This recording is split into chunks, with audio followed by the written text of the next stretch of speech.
So let's start with Palworld real quick. What happened with that? Well, we've got a lawsuit.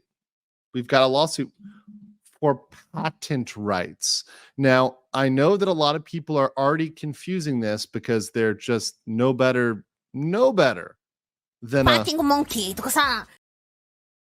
I don't understand the difference, but copyright and patent are two different things, right? You're copywriting a particular perhaps design, a particular pattern, a particular maybe character, right? You might have a copyright to that specific thing, a story. However, patent is looking at the process, how things get done, and is patenting a process.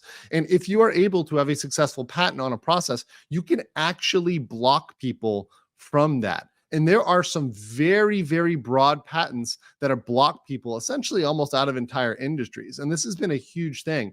This is why there is the term patent trolling, because patents have been allowed in the United States and in other jurisdictions to essentially allow one company to have effective monopolies over a niche, over a very small niche. And to be very clear, this is filed in Tokyo, in the Tokyo District Court. So yes, there are a lot of similarities between Japanese law and US law, but this is not one for one. So we can't say, okay, this is going to go down exactly like this American case. That's not what's going to apply here, because both companies are CITES, they're located, they're headquartered, the majority of their business is in Japan. So that's a very, very relevant factor here that a lot of people, particularly Americans, are ignoring. So filing lawsuit for infringement of patent rights against Pocket Pair, that's people who make Palworld, Nintendo HQ Kyoto, Minamiku, Japan, Representative Director and President Shuntaro Furukawa, Nintendo, together with the Pokemon Company, which by the way, Nintendo has their HQ in Kyoto, but Pokemon Company is actually in Tokyo, filed a patent infringement lawsuit in the Tokyo District Court against Pocket Pair, HQ Hishigawa Gotanda, Shinagawa-ku, Tokyo, defendant, on September 18th. The lawsuit seeks an injunction. Injunction means, by the way, to stop, right? So to stop the infringement, which would mean essentially to shut down the game as is, and compensate damages on the grounds that Palworld, a game developed and released by defendant, infringes on multiple patent rights. So essentially to shut down Palworld and to get damages. That's what they want, right? Nintendo will continue to take such actions against infringement of its intellectual property, including the Nintendo brand itself. To protect intellectual properties has worked hard to establish over the years. So you might be asking, okay, well, patents, what do they got? Well, they've got a lot of different patents. And once again, I'm going to do a separate stream on this, kind of going over them in detail. But here are some patents that belong to the Pokemon Company, right? And now I believe some of these may be US specific, and there may be more patents in Japan, right? So a lot of these are American patents. But for example, there's gamification of health awareness based on sleep patterns. And you're like, wait, what the fuck? Sounds super broad. Well, that's how patents work. Patents are super broad. You're like, wait a second, you can patent that? Yeah, you can. And this is why patent lawyers make a lot of money, and they have to take a special bar exam, because they are masters at writing things as broadly as possible. Literally, they obtained a patent on a user breeding a virtual life form by practicing good sleep habits. So if you are dealing with a virtual life form by practicing good sleep habits, that is patented by Pokemon Company. They can block out or try to block out anybody who does a similar thing. Isn't that crazy?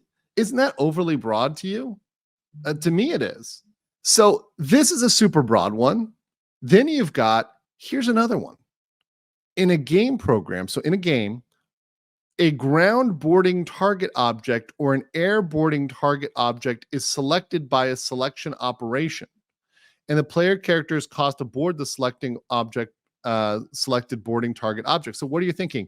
That is getting on the skateboard, getting on the bike, getting on the Pokemon to fly, right? To swim, right? So this is fly and swim and bike, right? They literally tried to patent that, and they did. They got a patent over that. Now, whether or not that holds up, once again, these patents haven't been challenged yet. Whether it's effective, we don't know yet. But once again, they have a patent. So presumptively, they can block people on that, right? They can block people on that. In first player mode, an aiming direction of virtual space is determined based on a second operation, and the player character is caused to launch in the aiming direction item that affects a field character disposed on a field in virtual space. This is throwing a ball. This is throwing a ball. So once again, you've got a lot of these that are super, super broad. Super broad. Wake up time.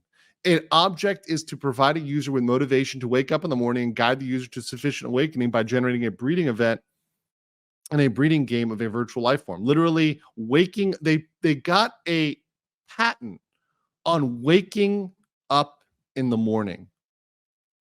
Are you fucking kidding me right now? Once again, this is I think a problem with the patent system is they get such specific patents. I'm like, that's too broad. Why was this granted in the first place? Storage systems, interperson battling, right? I mean, this is all very, very, very broad stuff. Now, how's the court in Tokyo going to take this? We don't know yet. We'll have to see. And which specific ones do they bring in Tokyo? Did they bring these, or did they bring other patents that might maybe exist in the Japanese system that might not exist in the US system? We don't know yet. And yes, some people have mentioned that some of these patents were filed afterwards.